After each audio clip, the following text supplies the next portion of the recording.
इसमें दिखाया गया है एक तरफ गीता रखी हुई है और उनका भगवान शिव दिखाया गया है। गीता किताब रखी हुई है और उनका रचय। पहली बात तो यह है कि गीता कोई जड़ किताब कोई चीज है क्या? गीता माता कही जाती है तो कोई स्त्री चोला होगा ना, शक्ति होनी चाहिए, क्योंकि ये सृष्टि जो है वो दो से बनती है। सृष्टि की रचना दो के बगैर नहीं हो सकती है। मंदिरों में तो वो भी तो इस बात की यादगार है कि वो ऐसी स्थिति दिखाई गई है जिसमें हाथ, पांव, नाक, आंख, कान, इंद्रियां नहीं दिखाई गई है। जैसे जगन्नाथ मंदिर में लकड़ी का लिंग ही रखा है, उसमें आंख, नाक, कान बाद में बनाई दिए भावना रखने के लिए। तो ऐसे ही शिव के मंदिरों में जो शिवलिंग दिखाते हैं, और प्राचीन से प्राचीन जो मंदिर सोमनाथ है तो उसमें शिवलिंग दिखाया और बीच में बिंदु हीरा दिखाया। तो हीरा किसकी यादगार है और लिंग किसकी यादगार है? हीरा सुप्रीम सोल की यादगार है, जो हीरो पायट बजाता है आकर इस धरती पर रंगमंच पर, कोई तन के द्वारा, कोई मुकर्रर रथ के द्वारा। तो जिस मुकर्रर रथ के द्वारा हीरो पायट बजाता है, उसमें प्रवेश करके उसके संग के रंग से उसकी स्थिति भी ऐसी बन जाती है जैसे बाप शिव ज्योतिबिंदु की निराकारी स्थिति है। कर्म इंद्रियों का भान जैसे भूल जाता है। प्रैक्टिकल बातों की बात है। जैसे बाबा कहते हैं सुनते हुए न सुनो, क्या मतलब? कान तो है, सुनते हुए न सुने, ये कैसे माना? किसी की बात पर ध्यान ही नहीं देना। एक कान से सुना और तत्क्षण दूसरे कान से निकाल दिया, विचार ही नहीं किया, तो उसको कहेंगे सुनते हुए न सुनना। ऐसे ही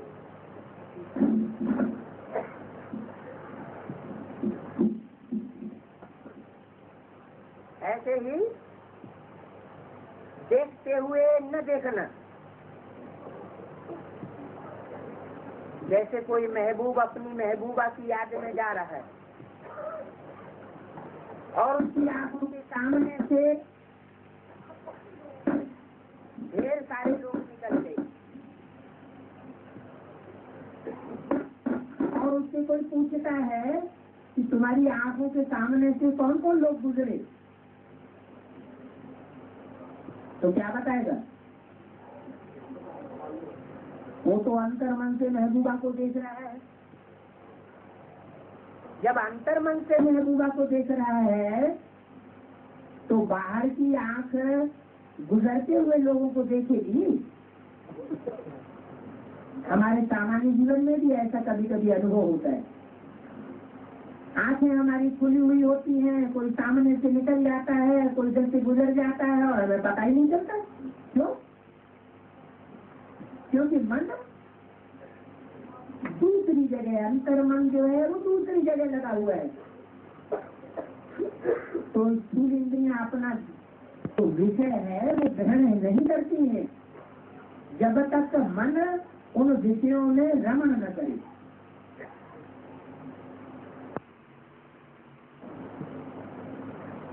अनुभव ही नहीं होता।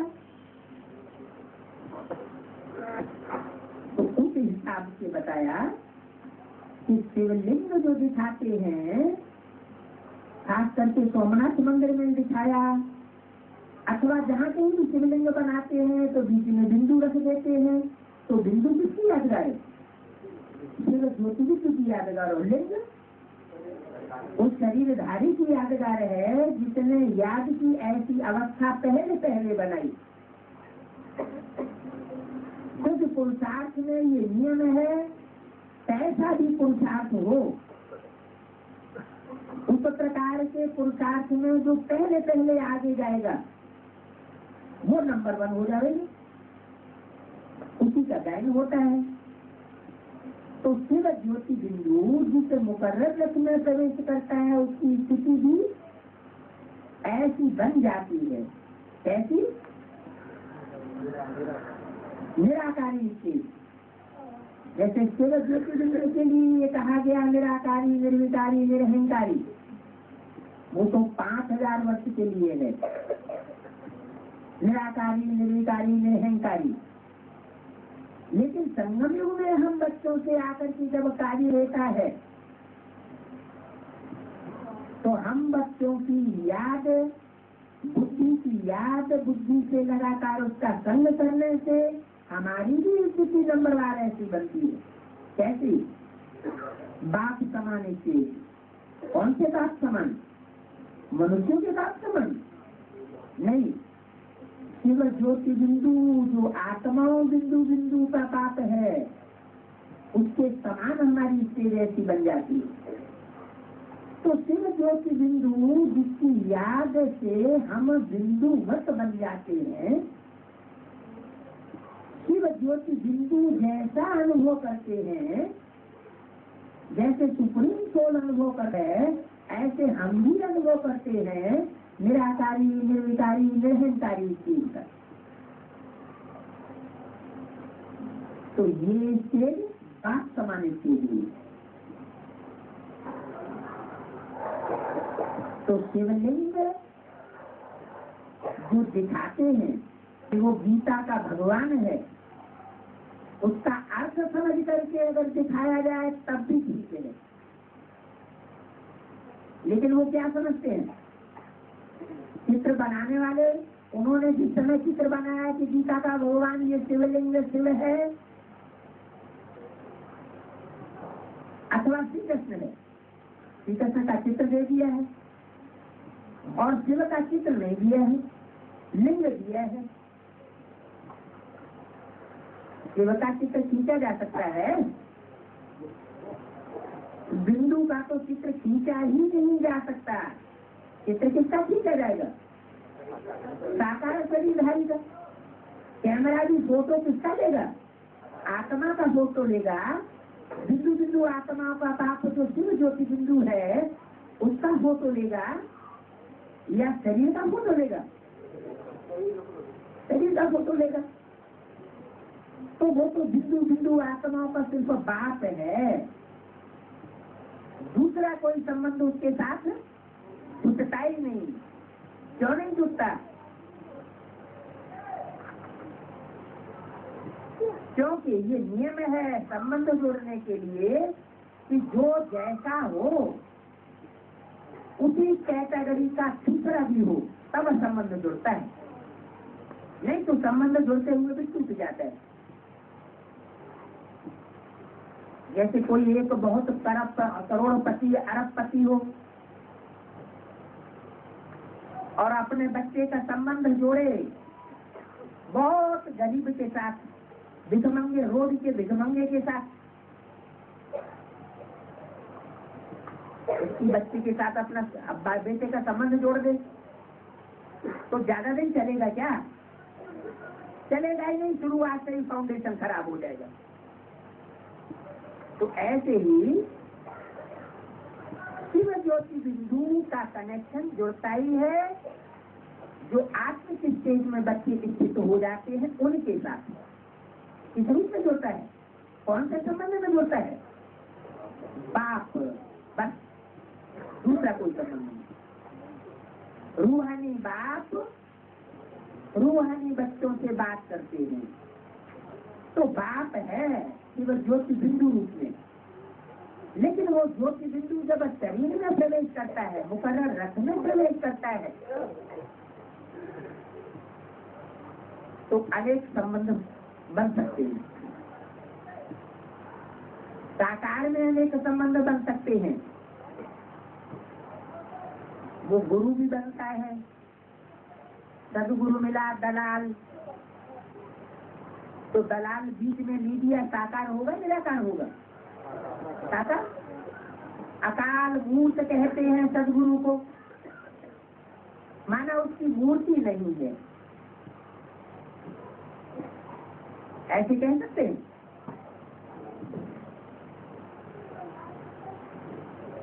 अमूर्त तो है शिव ज्योति बिंदु, लेकिन सदगुरु के लिए ऐसे नहीं कहते। सदगुरु के लिए कहते अकाल और मूर्त। मूर्त बना मूर्ति है। जब सदगुरु बनकर के सृष्टि पर आता है तो उसकी मूर्ति होती है, ऐसे नहीं कि मूर्ति ही नहीं होती। तो मूर्ति तो है, लेकिन कैसी स्टेज वाली है? निराकारी स्टेज वाली मूर्ति होती है, इसलिए उसको निराकार कहते हैं। मूर्तवान भी है तो जरूर कोई चोले में होगा। जिस चोले में भी वो प्रत्यक्ष होता है, वो चोलाधारी व्यक्तित्व भी संसार में इस रूप से दिखाया जाता है कि वो शिव के साथ तादात्म्य स्थापन किया हुआ दिखाई पड़े। नाम ही लेते हैं शिव शंकर, शिव कृष्ण, शिव ब्रह्मा, शिव विष्णु, ऐसे नहीं कहेंगे। क्यों नहीं कहेंगे? दूसरों के साथ उसका नाम क्यों नहीं मिलाते? कोई कारण होगा ना, है? कोई कारण नहीं।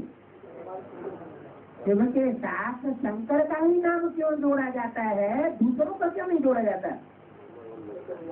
नहीं, नंबर 1 भी किस आधार पर? नहीं, रचना भी किस आधार? रचना तो सभी है। नहीं,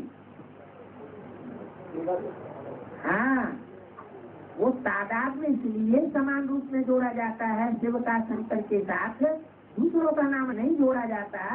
उसका मूल कारण यही है कि वो बच्चा पहले पहले उस स्थिति को प्राप्त कर लेता है। कौन सी स्थिति? जो बाप समान निराकारी स्टेज है। निराकारी स्टेज को पहले पहले प्राप्त करने के कारण और स्थायी स्टेज प्राप्त करने के कारण उसका तादात्म्य स्थापन कर दिया गया शिव और शंकर के साथ। शिव ब्रह्मा को मिला के एक नहीं कर दिया, शिव शंकर को मिला के एक कर देते, तो उससे साबित हो गया कि वो निराकार ज्योति निराकार होते हुए भी साकार बनती है, बच्चों के सामने साकार रूप में प्रत्यक्ष होती है।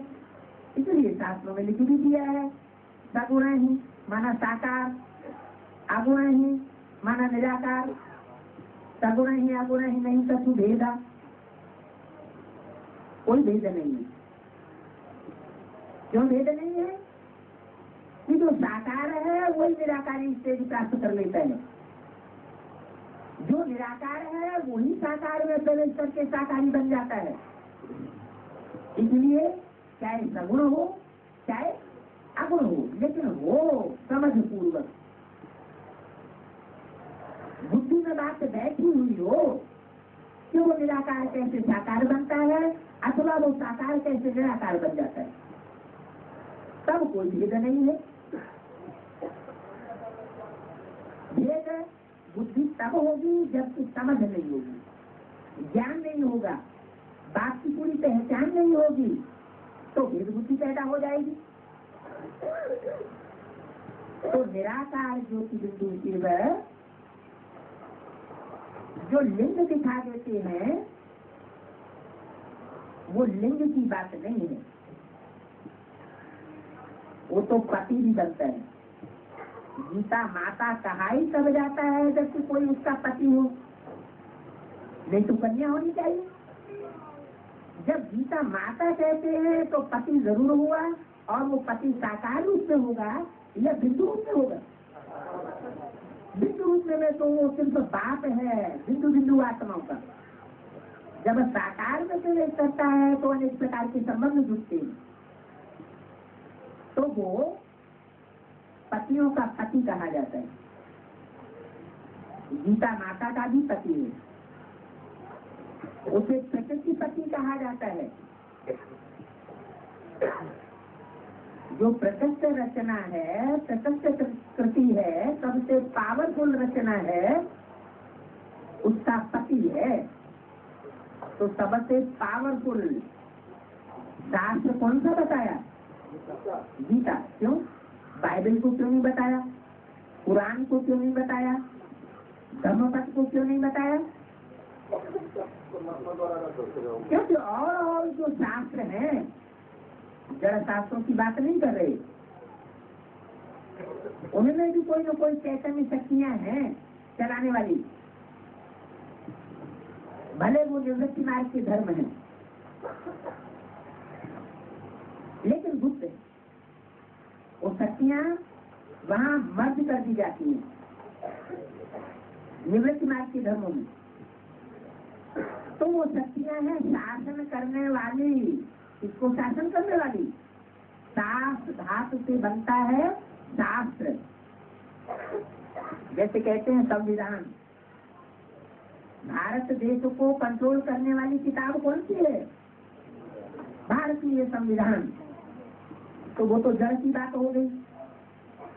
जड़ नहीं कंट्रोल करता है, जड़ कंट्रोल करता है क्या है? अरे जड़ की कंट्रोल करेगी चैतन्य मनुष्य आत्माओं को, या चैतन्य को कंट्रोल करेगा? चैतन्य जड़ को भी कंट्रोल करता है, चैतन्य को भी कंट्रोल करता है। तो ये वसुधैव कुटुंबकम, सारी वसुधा ही हमारा कुटुंब है। ऐसा लक्ष्य देकर हम बच्चों को बाप आता है इस धरती पर। तुम सब बच्चे एक अकाल पुरुष की संतान हो, एक बाप प्रजापिता की संतान हो, अलग अलग धर्म के नहीं हो, तुम सब एक धर्म के हो। तुम्हारा पहला धर्म है आत्म धर्म। आत्मा आत्मा भाई भाई। ब्रह्मा की औलाद बनने से, प्रजापिता ब्रह्मा की औलाद बनने से तुम आपस में सब भाई बहन हो गए। ये संगम युग, पुरुषोत्तम संगम युग का विशेष धर्म है ब्राह्मण धर्म। सारी सृष्टि 500-700 करोड़ की जो भी सृष्टि है, एक दिन ऐसा आएगा कि इस सृष्टि पर कोई भी मनुष्य आत्मा ऐसी नहीं रहेगी जो प्रजापिता ब्रह्मा को अपना बाप एडम, आदम अथवा आदिदेव या आदिनाथ स्वीकार न करे। तो वसुधैव कुटुंबकम कहा जाएगा ना। सारी वसुधा ही क्या हो गई? एक कुटुंब हो गई। और वो कुटुंब बनाने के लिए परमात्मा बाप इस सृष्टि पर आया हुआ है। वो पारिवारिक व्यवस्था बनाने के लिए आया हुआ है। तो घर परिवार में अंदर कंट्रोल करने वाला कौन होता है? माता। के घर के अंदर को पिता कंट्रोल करता है, माता ही कंट्रोल करती है। तो माता जो कंट्रोलर है, तो वो शासक हुई ना। घर का शासन करने वाली, घर का अनुशासन बनाने वाली कौन हुई? माता हुई। तो माता जो घर का शासन अनुशासन बनाने वाली है, बच्चों को शासित करने वाली है, वो जितनी ही पावरफुल होगी उतना ही कुटुंब परिवार यथावत चलेगा, जैसे चलना चाहिए। तो सब धर्मों में जो भी शास्त्र और शास्त्र के आधार पर चलाने वाली चैतन्य शक्तियां हुई हैं, उन सबका माई बाप कौन बताया मुरली में? गीता माता। तो गीता माता चैतन्य में होनी चाहिए, कोई जड़ गीता की बात नहीं है। और गीता माता है तो गीता पति भगवान भी है। फिजिकल साकार में भी होना चाहिए। ये दोनों माता पिता जो सृष्टि के जगत पिता और जगदम्बा कही जाती है, जगदम्बा के रूप में किसकी पूजा होती है? ब्रह्मा के रूप में पूजा नहीं होती, किसकी पूजा होती है? जगत पिता और जगदम्बा, जगदम्बा की पूजा होती है। तो पूजा का आधार क्या होता है? प्योरिटी। प्योरिटी की परिभाषा बहुत बुरी है। इस परिभाषा को वो उतना ही जान सकता है जो जितनी प्योरिटी को धारण कर सकेगा। क्या? जैसी कोई आत्माएं दक्षिण के आज में आ लेगी, पुरुषोत्तम संगम में भी स्वर्ग का आनंद लेगी। कोई आत्माएं कृष्ण के साथ जन्म लेंगी सचिव के पहले जन्म में। कोई आत्माएं कृष्ण का जो बच्चा होगा सेकंड नारायण, उसके राज्य में आएंगी, वहां का सुख भोगेंगी। 16 कला संपूर्ण। तो ये कैटेगरी हुई ना, सुख भोगने की। लेकिन ये सुख ही किस आधार पर उनको मिलता है? प्योरिटी के आधार पर ही तो मिलता है। तो वो उनका अपना अपना अनुभव है। कृष्ण की सोल जिसने 16 कला संपूर्ण बच्चों को जन्म दिया ही नहीं है, ऐसी सृष्टि की स्थापना में उसका योगदान रहा ही नहीं है, तो जो पुरुषोत्तम संगम युक्त अनमोल जो सुख है, इंद्रियों से परे का सुख, क्या कैसा सुख कहते हो? तो अतीन्द्रिय सुख। उस अतीन्द्रिय सुख का अपने जीवन में, अपने शरीर से उसने संगम युग में अनुभव किया? सत्य की चोरी नहीं किया, पहले शरीर खो दिया। तो जिसने रसगुल्ला खाया ही नहीं है, वो रसगुल्ला पाने के लिए प्रयत्न करेगा? करेगा? नहीं करेगा। करेगा? जिसने रसगुल्ला कभी खाया ही नहीं, खाया ही नहीं और सुना भी नहीं, और सुना भी है तो विश्वास नहीं किया, तो ऐसे वो प्रजापिता ब्रह्मा कुमार कुमारी जिन्होंने कभी राधा कृष्ण जैसे बच्चों को जन्म दिया ही नहीं है, उनका पायत ही नहीं है,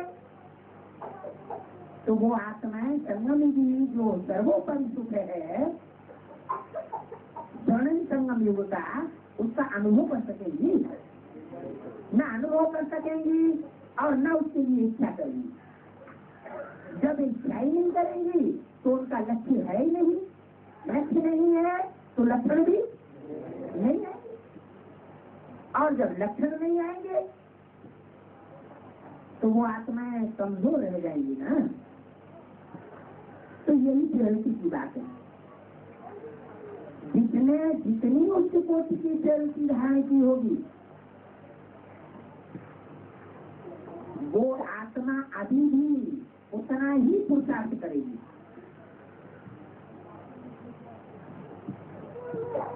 ये पवित्रता की प्रतिमूर्ति जगदम्बा जी का नाम दिया गया है, और जिसकी मुरलियों में इतनी महिमा की गई है, जरूर कोई पुण्य से पुण्य बात है। क्यों पुण्य है?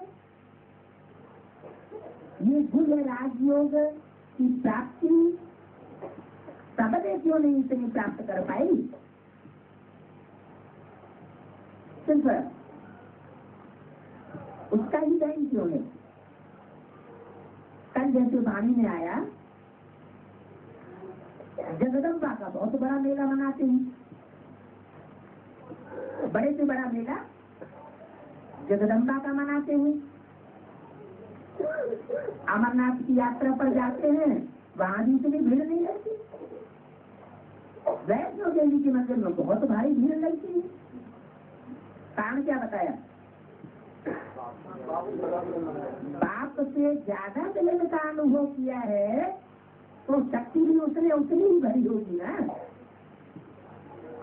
वो अनुभव जिसने लिया है प्रैक्टिकल, वो जाने, दूसरा कोई नहीं जान सकता।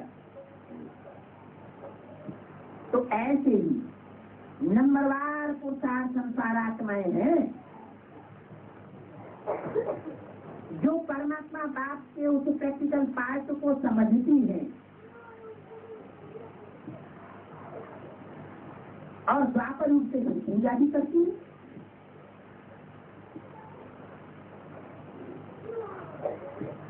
नंबरवार उनके नाम भी गाए हुए हैं।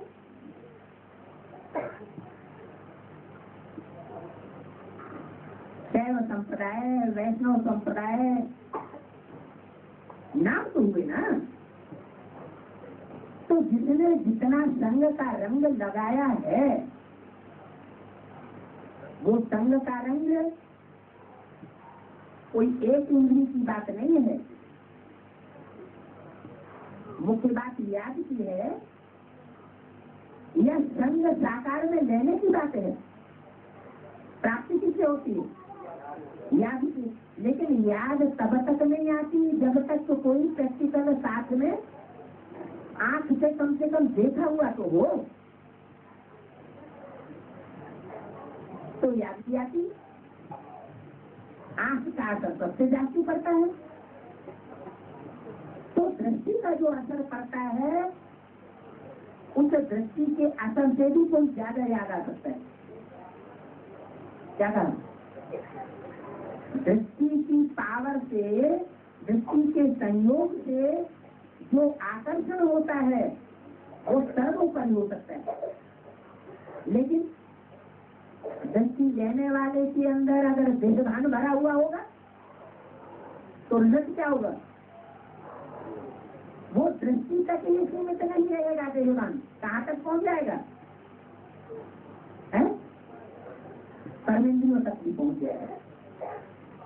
तो कर्मेंद्रियों से संग लेने की भी इच्छा होगी। तो अपना अपना नंबरवार है। हर आत्मा अपने नंबर की स्थिति को प्राप्त करेगी। उसमें भी बुद्धि का भेद का अंतर पड़ जाता है। बुद्धि का कमाल है। जिसकी जैसी जैसी बुद्धि बन गई वो उसे नहीं प्राप्त कर सकता है। कहाँ बनती है बुद्धि? बेसिक नॉलेज में। बेसिक नॉलेज में बताया गया क्या बताया गया बेसिक नॉलेज में? कि मैं आत्मा हूँ और मेरा बाप परमात्मा ज्योति बिंदु है, मैं भी ज्योति बिंदु हूँ। तो बेसिक का जो फाउंडेशन है जिसका पक्का लग गया, क्या जिसके अंदर ये पक्का फाउंडेशन लग गया कि मैं ज्योति बिंदु आत्मा हूँ और हम सब ज्योति बिंदु आत्मा है, ज्योति बिंदु आत्माओं का बाप सुप्रीम कोई ज्योति बिंदु है। तो फाउंडेशन पक्का होने के कारण वो किसे याद करेगा? ज्योति बिंदु को याद करेगा। तो ऐसी ज्योति बिंदु की याद जिनकी जितनी परिपक्व स्टेज की पहुंच गई, कोई की पास में आनंद की फाउंडेशन पड़ गया। क्यों आते? जब से संदेश मिला तब से, जब से कोर्स मिला तब से। कोई से तो कोर्स में ही कोर्स नहीं बढ़ता है, कमी किसकी रह जाती है? समझाने वाले टीचर की या तो कमी रह जाती है या समझने वाले स्टूडेंट की कमी रह जाती है। टीचर की ध्यान नहीं देती है तो कोर्स कंप्लीट नहीं होता। जैसे बच्चा पैदा होता है तो गर्भ धारण करने के समय जैसी पति पत्नी की स्थिति होगी फाउंडेशन के समय, वैसे ही बच्चे का शरीर बनेगा, वैसी ही आत्मा उस गर्भपिंड में प्रवेश करेगी। तो ये फाउंडेशन के समय का बहुत महत्व है। अभी बच्ची भी चल रही है, 7 दिन की बच्ची चल रही है ना, कम से कम उससे 2 दिन पहले बेसिक नॉलेज और एडवांस नॉलेज का कोर्स भी मिला हुआ होना चाहिए, बाप का परिचय भी मिला हुआ होना चाहिए। कम से कम पहले बताते थे 7 दिन का कोर्स, अभी तो अध्यक्षवाणी में बताया हुआ 7 दिन लंबा कोर्स चलाने की बात नहीं है। जो समझदार है वो 2 दिन में भी बेसिक नॉलेज और एडवांस नॉलेज के मर्म को समझ सकता है। तो 7 दिन भक्ति के और 2 दिन कोर्स के कितने हुए? ये 9 दिन यहाँ भी हो गए। ये 9 महीने का जो गर्भ धारण करने का जो टाइम है वो 84 जन्मों का फाउंडेशन है। इसमें बहुत सतर्क रह करके पढ़ाई पढ़नी चाहिए, याद में बैठना चाहिए। जिंदगी भर तो भक्ति मार्ग में वही भक्ति मार्ग के सत्संग करते करते पल्लू झाड़ते रहे और यहाँ भी वैसा ही करते रहेंगे, बातचीत करते रहेंगे, दूसरों को डिस्टर्ब करते रहेंगे, खुद भी डिस्टर्ब करते रहेंगे। तो जो पावरफुल आत्माएं होंगी, बहुत गहरी समझदार होंगी, वो तो अपने अंदर अंदर पुरुषार्थ में लगी रहेंगी। लेकिन जो उतने नहीं है उनका बुद्धियोग बच जाएगा और उनका कल्याण हो जाएगा। तो इसलिए ये फाउंडेशन के टाइम पर बहुत ध्यान देना जरूरी है। ऐसे ही आत्मा जो है वो आत्मा का फाउंडेशन है 7 दिन का ये भक्ति का टाइम। बीज बोया जाता है तो बीज को बहुत संस्कृत बनाया जाता है, सुधारा जाता है।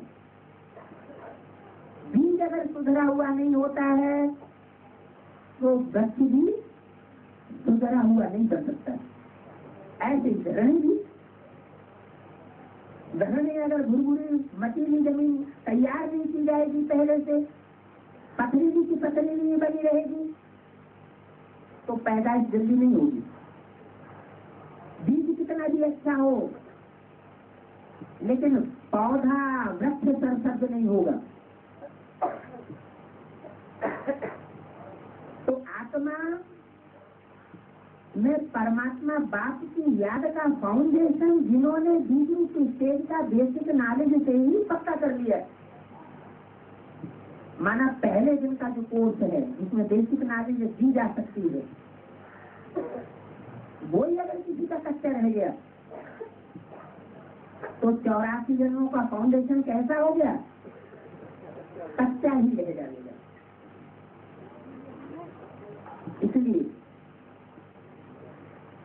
टीचर्स को बहुत ध्यान देने की जरूरत है। स्टूडेंट्स तो नए नए आते हैं, उन्हें तो कुछ पता ही नहीं है बेचारों को। वो पता न होना ये भी उनका पूर्व जन्म का हिसाब किताब है। कहते हैं परमात्मा बाप से बुद्धि का वरदान हर आत्मा को अलग अलग मिलता है। क्या बुद्धि जो मिलती है वो जन्म से ही हर आत्मा को अपने अपने तरीके से उस बाप की सौगात मिली हुई। परमात्मा बाप की ये दात सभी को मिली हुई है, उपयोग करना वो भी एक बात है। लेकिन वो 1000 नियामत जो बुद्धि है जो परमात्मा बाप से हर मनुष्य आत्मा को मिली हुई है, उसकी कदर करनी चाहिए। क्या कदर करेंगे?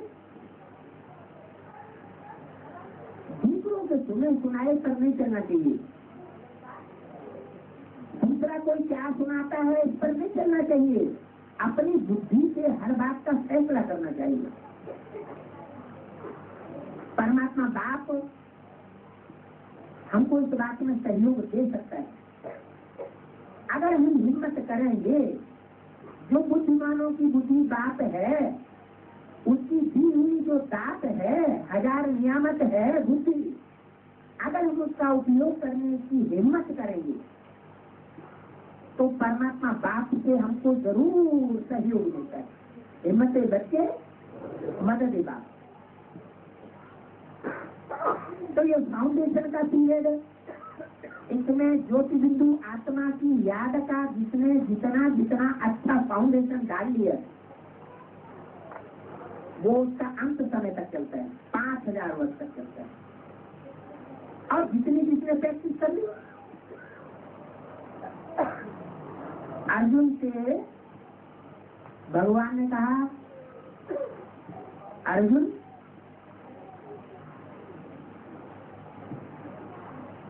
तू तो कहता है कि मेरा मन बहुत भागता है, ये कंट्रोल ही नहीं होता, तो इसके 2 उपाय बताए। अभ्यास है तो कौनते वैराग्य से जरिए से, तो मन को कैसे गले किया जाए, इससे किया जाए अभ्यास। अभ्यास करते करते जड़मती जो होता है वो भी सुज्ञान बन जाता है। करता करता अभ्यास के जड़मती हो तो सुजान। अपने अंदर इंफीरियरिटी कॉम्प्लेक्स नहीं लाना है कभी कि हम तो, हमारी तो बुद्धि ही ऐसी है, हम क्या करें। जैसे माताएं कहती हैं हमारी बुद्धि में तो कुछ बचता ही नहीं, अब हम तो उनको तक पा ही नहीं सकेंगे। ऐसा नहीं है।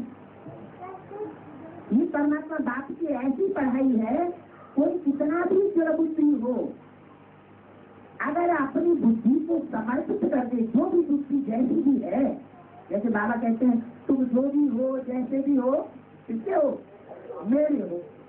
अरे तो परमात्मा बाप सुप्रीम सोल सर्वशक्तिमान के बच्चे हैं, तो कैसा भी छोटा बच्चा होगा वो तो बहुत पावरफुल होना चाहिए ना। जैसे शेरों की मजाक और गधेड़ों की मजाक, गधेड़ों की मजाक का सबसे बड़ा बच्चा और शेरों की मजाक का सबसे छोटा बच्चा, कौन सा पावरफुल होगा? शेरों की मजाक का। तो सब सत्यवान बाप की मेरा औलाद हूँ, तो मेरी कैसी बुद्धि संग के रंग में आते आते पतित बन गई। बुद्धि कैसी पतित बनी? 63 जन्मों में संग के रंग जो है बिगड़ते गए, इसलिए हमारी बुद्धि पतित बन गई। अब हम क्या करें? अब क्या करें? अब उन सबसे बुद्धियों को तोड़ें, वैराग्य से पहुंचते है। इस दुनिया से, इस दुनिया की धोखेबाज आत्माओं से क्या होना चाहिए? वैराग आना चाहिए। तो अगर वैराग पक्का बुद्धि में कोई माता के बैठ जाए, कैसी भी जामनी बुद्धि हो गई हो, बच्चों की पैदाइश करते करते बच्चों ने अपनी बुद्धि को फंसाते, लेकिन वो जामनी बुद्धि भी कैसी हो जाएगी? अंत समय में रिजल्ट ये आएगा कि उस ज्योति बिंदु बाप को जो साकार शक्ति पर आया हुआ है, उसको याद करते करते वो बुद्धि भी सुधर जाएगी। छोटा ही उस बुद्धि में सारा ज्ञान टपक पड़ेगा। याद की वो स्थिति है, तो कोई कैसा भी हो उसको श्रेष्ठ के श्रेष्ठ बना सकता है। याद का अभ्यास। तो कभी इंफिनिटी कॉम्प्लेक्स नहीं लाना है, माना मैं तो कमजोर हूँ ऐसा निगेटिव संकल्प नहीं लाना है। क्या लाना है? भले मैं कमजोर बन गई हूँ या बन गया हूँ, लेकिन मैं औलाद किसकी बना हूँ? सत्यमान बाप की औलाद में आत्मा हूँ। बाप का परिचय मुझे संगम युग में मिला है।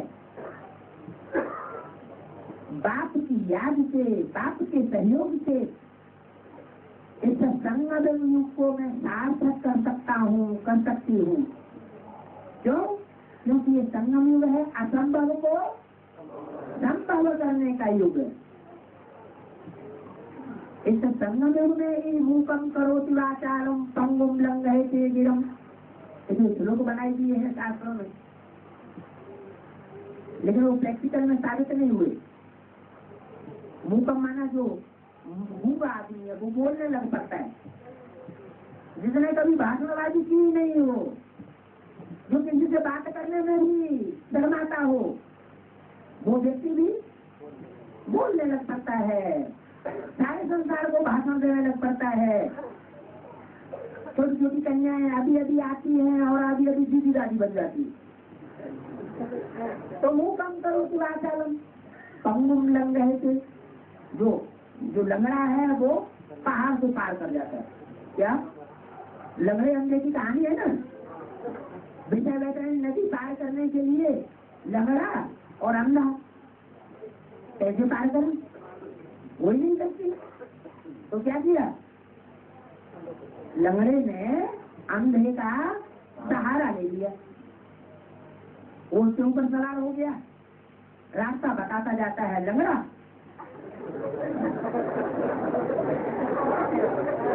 जो प्योरिटी का लंगड़ा है वो रास्ता बताता जाता है, और अंधे को तो आंख नहीं है, ज्ञान ही नहीं है, जो देख सके ज्ञान की आंख है नहीं, तो वो चलता जाता है।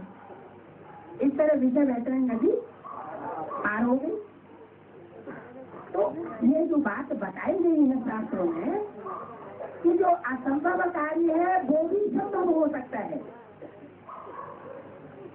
कि नहीं हो सकता। अभी संगम युग में ही असंभव कार्य संभव होती, नहीं तो वो सर्वशक्तिवान नहीं कहा जाएगा।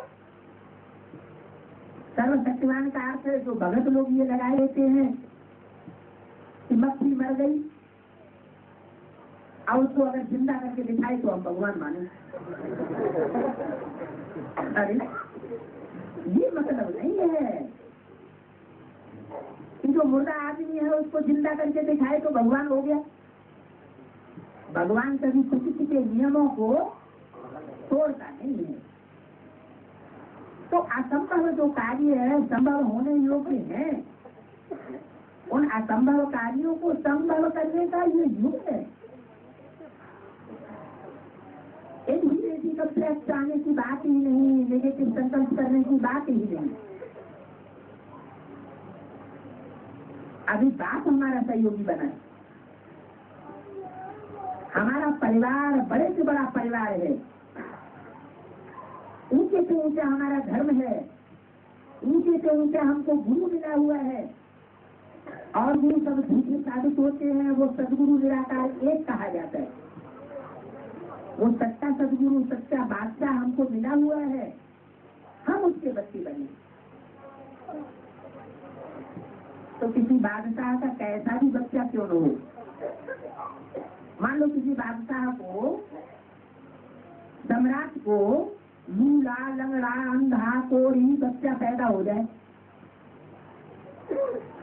तो दुनिया वालों के मुकाबले उसे सुख मिलेगा या सुख मिलेगा? दोनों तो उसे सुख मिलेगा, क्योंकि पैदाइश किसकी हुई है? सम्राट के हैं।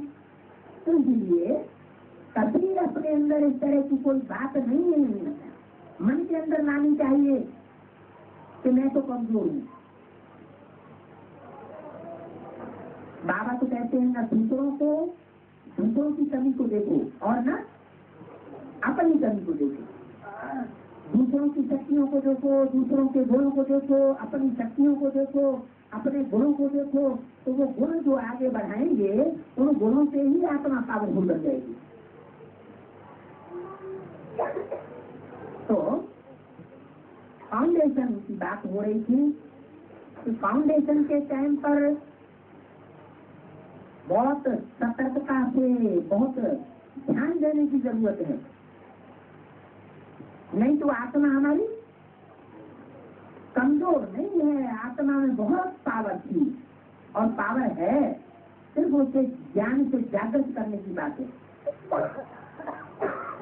जैसे दीपक से दीपक जगाया जाता है, ऐसे सुप्रीम कोई बात की आज से हम आत्मा रूपी दीपक को जगाएं, उसमें पावर भरे हैं, रोशनी भरे हैं।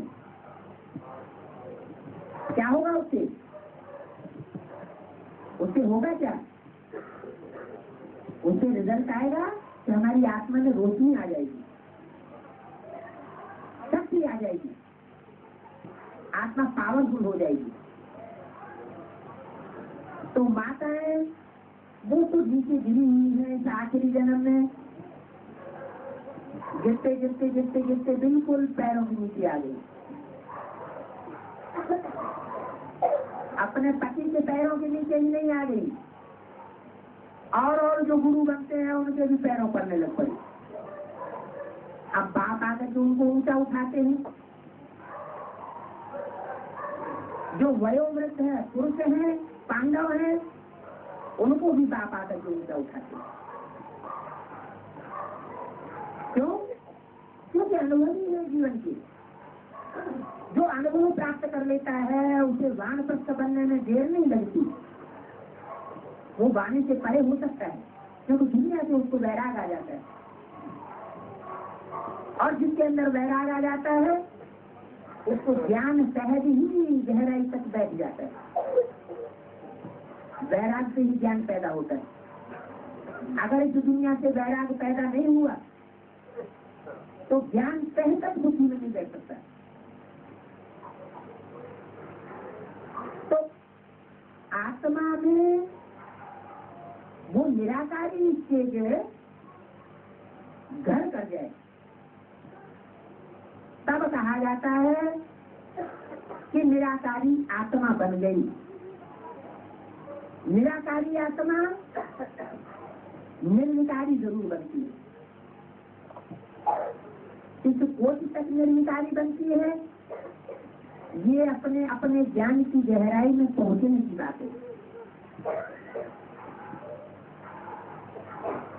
उतनी ऊपर ऊपर की प्योरिटी तो सन्यासी भी धारण कर लेते हैं, क्योंकि उनका तो मानवीय ज्ञान है। घर घाट छोड़ दिया, जंगल में रहने लगे तो समझते हम पवित्र हैं। अहंकार भी चढ़ जाता है कि हमने घर घाट छोड़ा है, हमने पवित्रता धारण की है। और कहीं बाई चांस अगर कहीं संसर्ग संपर्क हो गया, संबंध जुट जाता है, फट एक सेकंड भी नहीं लगता नीचे गिरने में। तब उनकी आंखें खुलती है, लेकिन कोई बताने वाला नहीं है। तो आंखें खुली खुली न खुली बेकार। हाँ, इतनी खुल जाती हैं कि अहंकार उनका टूट जाता है। तो बाप आकर बताते हैं कि बच्चे निराकारी स्टेज में जितना अपने को सिखाएंगे, जितना बाप साकार जो आया हुआ है उसके संसर्ग संपर्क में आएंगे, बुद्धि को लाएंगे, ज्यादा से ज्यादा सत्य संग करेंगे। कैसा संग? सत्य संग। जो लात लगाने वाले हैं उनका संग छोड़ दो। क्या कराओ? सत्संग कराओ और सत्संग करो। कैसे करें सत्संग? है याद से सत्संग करेंगे। अच्छा, याद से, बिंदु की याद से सत्संग हो जाएगा? है? बिंदु की याद से सत्संग नहीं हो जाएगा। और हो भी जाए तो ऐसा ही हो जाएगा जैसे धर्म पिताओं का हुआ। दूसरे जो धर्म पिताएं हैं वो भी बिंदु को याद करने वाले हैं, इसलिए वो स्वर्ग का मुंह भी नहीं देख पाते। उनके 21 जन्म कट हो जाते, माना जीवन मुक्ति नहीं प्राप्त कर सकते। तो आपको जीवन में रहते रहते सुख भोगना है, यह जीवन ही नहीं रहा फिर मुक्ति भोगनी है? नहीं। हमारा तो जो लक्ष्य है वो भी प्रवृत्ति मार्ग का है। हमें अकेली मुक्ति नहीं चाहिए, हमें अकेली जीवन मुक्ति भी नहीं चाहिए। क्या चाहिए?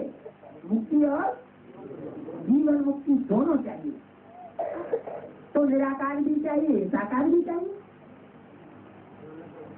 साकार और निराकार दोनों की युति से बाबा शब्द बनता है। बाबा की याद वो भी प्रवृत्ति मार्ग की चाहिए।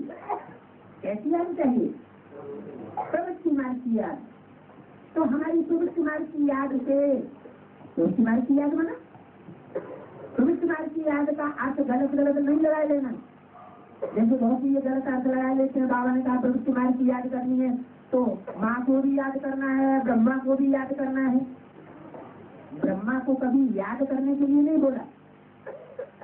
क्या? जो ब्रह्मा की याद करते हैं वो सब बन जाते हैं सन्यासियों के संप्रदाय के। जैसे बाबा कहते हैं सन्यासी लोग क्या सीखते हैं, क्या सिखाते हैं? जब माला घुमाते हैं तो गौमुख में हाथ डाल देते हैं। इसमें हाथ डाल देते हैं गौमुख में। वो गौ कौन सी? गौ के शरीर में 33 करोड़ देवताएं दिखाए हुए हैं। तो कौन सी वो गौ है जो 33 करोड़ की जन्म देने वाली माता है, जिसके गर्भ से 33 करोड़ देवताएं जन्म लेते हैं? कामधेनु गौ। वो कामधेनु गौ कौन है ज्ञान में? जगदम्बा। जिससे सब मनोकामना को कामनाओं की पूर्ति करने के लिए जाते हैं। लक्ष्मी से सिर्फ धन मांगने के लिए जाएंगे और जगदम्बा से सब प्रकार की मनोकामनाओं की पूर्ति करने के लिए जाते हैं। तो वो जो कामधेनु गाय है जिसका चित्र बनाया जाता है, तो उसका मुख किसका दिखाते हैं? कन्या का मुख दिखाते हैं ना। तो जरूर कोई कन्या के रूप में हुई होगी ना, पुरुषार्थ करने वाली। तो वो जगदम्बा जिसके तन से 33 करोड़ देवताओं की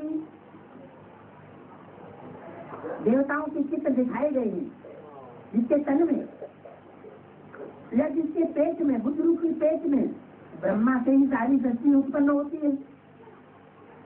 तो कब उत्पन्न होती है? 69 तक है। 69 तक सारी सृष्टि उत्पन्न हो गई नहीं। वही ब्रह्मा की सोल कोई अन्य ब्राह्मणी में प्रवेश करती है और प्रवेश करने के बाद फिर उससे जो सृष्टि तैयार होती है संपन्न रूप की, लास्ट में वो ब्रह्मा का संपन्न रूप ही जगदम्बा है। तो जो जगदम्बा है वो सारी सृष्टि की मां है, उसमें बीज समाया हुआ है।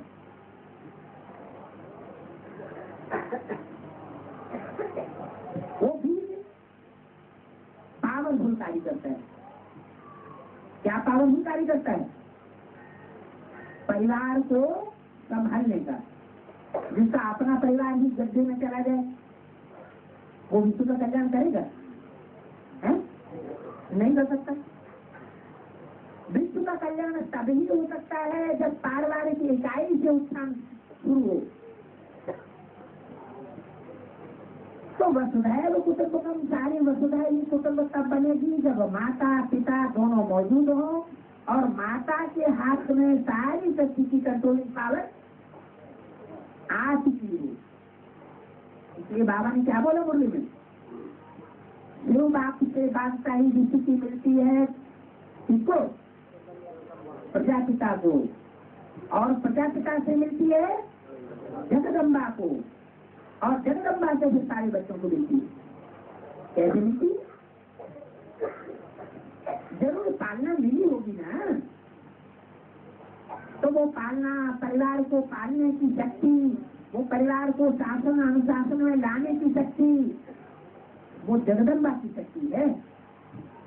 वो श्रेष्ठ शक्ति है जो 500 करोड़ को तो नहीं अनुशासन में बांध सकती है, लेकिन 4.5 लाख मनुष्य आत्माएं इस शक्ति पर स्वर्ग के मानंद अनुशासन में आ जाएंगे। वो शक्ति की चुनी ही बीज रूप आत्माएं हैं। तो वो बीज सुधर जाएंगे तो सारी शक्ति सुधर जाएगी। उन 4.5 लाख बीजों में सारी शक्ति का सार समाया हुआ है। इसलिए वो जगदम्बा कही जाती है।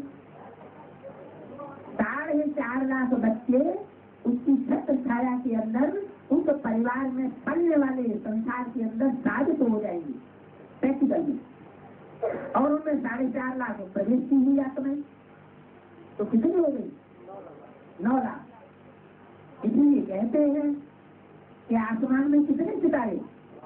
9 लाख सितारे ऊंची स्टेज को धारण करने वाले हैं, जो सारे संसार में चमकते हैं।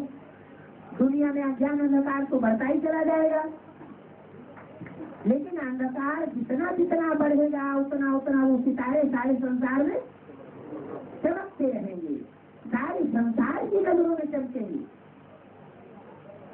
कब चमकेंगे? जब माता पिता की पूरी पालना मिलेगी तब चमकेंगे या ऐसे ही चमक जाएंगे? पूरी पालना मिलती है। चंद्रमा उन सितारों के साथ दिखाया जाता है। जब संपूर्ण चंद्रमा होता है तो जो पावरफुल सितारे होते हैं वो विशेष चमकते हैं। दूसरे सितारे उन पावन सितारों की रोशनी में अपने रोशनी को मर्ज कर लेते हैं।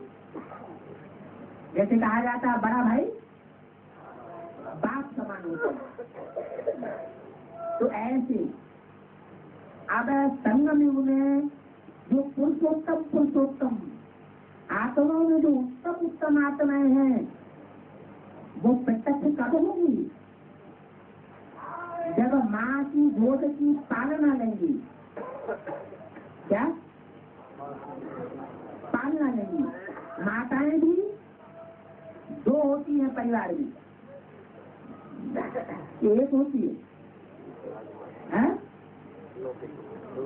राज परिवारों में भी ऐसे हुआ है। एक राजमाता होती थी और एक राजलक्ष्मी होती थी। क्या राजमाता और राजलक्ष्मी। और अपने परिवारों में भी जो छोटे छोटे परिवार हैं अभी भी, तो उनमें क्या होता है? एक छोटी माता और एक दादी अम्मा कही जाती है। ज्यादा मान किसका रखना होता है? दादी अम्मा का विशेष मान रखना होता है। भले चारपाई तो बैठी रहे, बोलती रहे, कुछ काम न करे, लेकिन फिर भी उसका जो अच्छे परिवार होते हैं, संस्कृत और सभ्य परिवार होते हैं भारतीय परंपरा के, उनमें जितना भी वयोवृद्ध होगा उसकी मान्यता उतनी जाती करेगी। तो ये सब फाउंडेशन कहाँ पड़ता है? संगम में ये सब बातों को फाउंडेशन पड़ता है ना। इसलिए पंजाबियों ने तो गाय नहीं है, माँ की गालियां भी की नालियां। क्या माँ अगर गालियां भी देती है तो बच्चे क्या समझे? ये गालियां नहीं है, ये तो ऊपर ऊपर की बात है। क्या ये अंदर के भाव से गाली नहीं दी गई है, ये क्या है?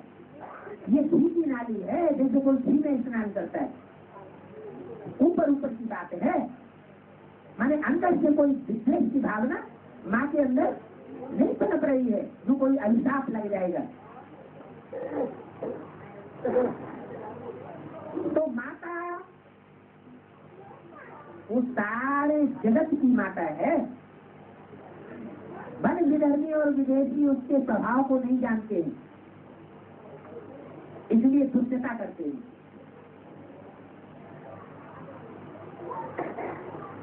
और दुष्टता करने के कारण जो प्राप्ति होनी चाहिए माता पिता से, वो प्राप्ति नहीं कर पाती। एड़ी चोटी की ताकत क्यों न लगा दें, लेकिन वो सारे विश्व के ऊपर कभी भी विजय प्राप्त नहीं कर सकती। ये भारतवासी ही शुद्ध हैं जो विश्व की बात ही लेते हैं। माता पिता का उसे कृपा दृष्टि कहो, माता पिता की शुद्ध भावना कहो, वो उन बच्चों को आगे बढ़ाती है। जो ज्ञान में आने के बाद पवित्र स्वभाव संस्कार को धारण करने वाले होते हैं। जैसे बाबा की मत है, उस बाबा की मत के अनुसार चलने वाले जो बच्चे हैं,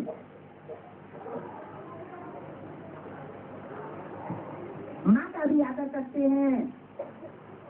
ऐसे नहीं कि माँ तो छोटी है, सारी सत्ता तो बाप के हाथ में है, बाप तो सर्वे सर्वा है, माँ अगर असंतुष्टि हो गई तो कोई बड़ी बात नहीं।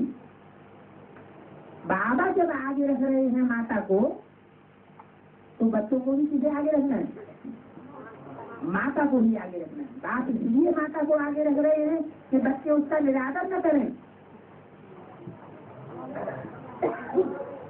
उसका आदर करें। याद नहीं करना है, ये गलतफहमी हो जाती है क्या? जय माता दी करके बुद्धि में बस ये बहन जाता है माता ही माता है, इसके पीछे पिता नहीं है। याद तो सिर्फ पिता को करना है, लेकिन रिगार्ड पूरा माता को देना है। अब ऐसे बैलेंस में चलना, ये भी मासी का घर नहीं है। जो रूहानियत में स्थिर होने वाले बच्चे होंगे वही चल सकेंगे, सब नहीं चल सकेंगे। अगर थोड़ा विषय अभिमान होगा तो बैलेंस जरूर बिगड़ जाएगा। तो मूल बात कौन सी हुई आकर? अभिमान की बात, आत्मिक स्थिति की बात।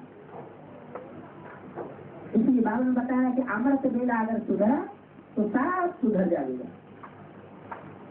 बस अमृत बेले बाप को याद न भी करें तो जो ज्योति बिंदु आत्मा की याद में ही बैठ जाए। आत्मा को याद करना सहज होता है क्योंकि प्रकृति के अंदर ही बैठी हुई है। तो उस सहज याद की स्थिति में ज्योति पे जाएंगे तो आत्मा से बाप परमात्मा दूर नहीं। अच्छा,